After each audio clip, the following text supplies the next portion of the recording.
Sushant Singh Rajput case की अब CBI जांच होगी। केंद्र सरकार ने बिहार सरकार की रिक्वेस्ट को स्वीकार कर लिया है। पूरा देश चाहता था कि इस मामले में जांच फेयर हो, क्योंकि लगातार मुंबई पुलिस पर आरोप लग रहे थे कि वो फेयर जांच नहीं कर रही है। बिहार सरकार के अफसरों को मुंबई में जबरदस्ती क्वारंटाइन कर लिया गया था, इसलिए बिहार सरकार ने सीबीआई जांच की रिक्वेस्ट की थी, जिसको अब स्वीकार कर लिया है। ये बात सुप्रीम कोर्ट में केंद्र सरकार की ओर से पेश सॉलिसिटर जनरल ने भी कहा। सॉलिसिटर जनरल ने कहा कि आज ही इसका नोटिफिकेशन जारी हो जाएगा। इस केस में सुप्रीम कोर्ट में सुनवाई हुई और अगले हफ्ते की तारीख रख दी। तब तक बिहार सरकार, महाराष्ट्र सरकार और केंद्र सरकार से जवाब दाखिल करने को कहा। दरअसल बॉलीवुड एक्ट्रेस रिया चक्रवर्ती की ओर से सुप्रीम कोर्ट में अर्जी दाखिल की गई थी और बिहार पुलिस द्वारा दर्ज किए गए केस को मुंबई ट्रांसफर करने की गुहार लगाई गई थी। इस पर ही सुनवाई हुई। सुप्रीम कोर्ट में सुशांत सिंह के पिता की ओर से एडवोकेट विकास सिंह, बिहार सरकार की ओर से मुकुल रोहतगी और रिया चक्रवर्ती की ओर से श्याम दीवान पेश हुए। जस्टिस ऋषिकेश राय की अगुवाई वाली बेंच के सामने मामले की वीडियो कॉन्फ्रेंसिंग के जरिए सुनवाई हुई। सुनवाई के दौरान रिया के वकील श्याम दीवान ने कहा कि रिया के खिलाफ दंडात्मक कार्रवाई पर रोक लगनी चाहिए। हालांकि सुशांत के पिता के वकील विकास सिंह ने इसका विरोध किया और कहा कि साक्ष्यों को प्रभावित किया जा रहा है। सीबीआई जांच के लिए केंद्र सरकार तैयार है तो फिर रिया के ट्रांसफर पिटीशन का कोई मतलब नहीं रह जाता। सुप्रीम कोर्ट ने कहा कि एक टैलेंटेड कलाकार की मौत हुई है और ये मौत अप्राकृतिक है। ये दुर्भाग्यपूर्ण घटना हुई है। किस परिस्थितियों में मौत हुई है, इसकी जांच की दरकार है। साथ ही इस मुद्दे पर सुप्रीम कोर्ट ने महाराष्ट्र सरकार को फटकार भी लगाई। कोर्ट ने बिहार पुलिस के अधिकारियों को क्वारंटीन किए जाने पर भी सवाल उठा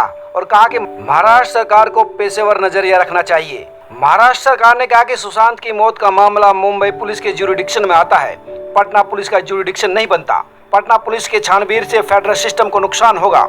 वहीं केंद्र सरकार की ओर से सॉलिसिटर जनरल तुषार मेहता ने कहा कि बिहार सरकार ने सीबीआई जांच की सिफारिश की है, जिसे हमने स्वीकार कर लिया है। वहीं रिया के वकील श्याम दीवान ने कहा कि पटना पुलिस की ओर से दर्ज केस को मुंबई ट्रांसफर करने की गुहार हमने लगाई है और साथ ही ये भी गुहार लगाई है कि रिया के खिलाफ दंडात्मक कार्रवाई रोकी जाए, क्योंकि हमें आशंका है कि इसीलिए ही बिहार पुलिस मुंबई पहुंची है। जस्टिस राय ने कहा कि राजपूत एक प्रतिभाशाली कलाकार थे और उनकी मौत अप्राकृतिक तरीके से हुई है।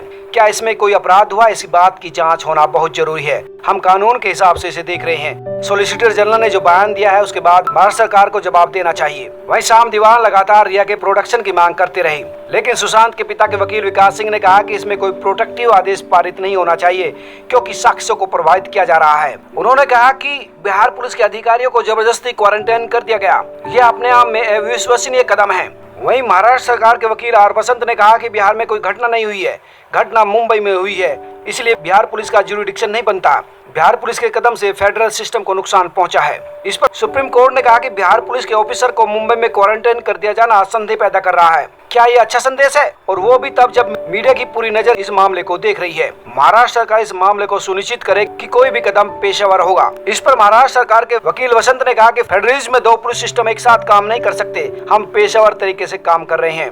वहीं केंद्र सरकार की ओर से सॉलिसिटर जनरल ने कहा कि एक पार्टी मुंबई पुलिस की जांच चाहती है, दूसरी बिहार पुलिस है। वहीं केंद्र सरकार की जांच को भी रिक्वेस्ट आ गई है, जिसको केंद्र सरकार ने स्वीकार कर लिया है और आज ही इसका नोटिफिकेशन जारी हो जाएगा। वहीं बिहार पुलिस के वकील मुकुल रोहतगी ने कहा कि महाराष्ट्र सरकार के वकील जिस तरह से दलील दे रहे हैं, उसे देखकर लगता है कि वो याचिकाकर्ता की ओर से बोल रहे हैं। अंत में सुप्रीम कोर्ट ने आदेश देते हुए कहा कि याचिकाकर्ता के खिलाफ गंभीर आरोप है। वह चाहती है कि केस पटना से मुंबई ट्रांसफर हो जाए। इस मामले में तमाम पक्षकार अपने जवाब दाखिल करें। अदालत में सुनवाई अगले हफ्ते के लिए टाल दी जाती है। कोर्ट ने कहा कि हम सिर्फ ये कह रहे हैं कि संबंधित अथॉरिटी कानून के तहत छानबीन करे। यानी दोस्तों, इस मामले में अब सीबीआई जांच होगी। दूसरी ये कि इस मामले में सुनवाई के बाद अब सुप्रीम कोर्ट की ओर से भी ये लगा कि मुंबई पुलिस ठीक तरह से जांच नहीं कर रही। ये अपने आप में महत्वपूर्ण चीज है, जो ये बताता है कि देश की जनता नहीं बल्कि सुप्रीम कोर्ट भी ये महसूस कर रहा है कि मुंबई पुलिस छानबीन में कोताही कर रही है, ढील हवाले कर रही है, जिसके आरोप लगातार मुंबई पुलिस पर लगते रहे हैं। हम इस घटना से जुड़े हर अपडेट आपको देते रहेंगे। आप जुड़े रहिए हमारे साथ। सब्सक्राइब करें, लाइक करें और अपने दोस्तों के साथ शेयर भी करें।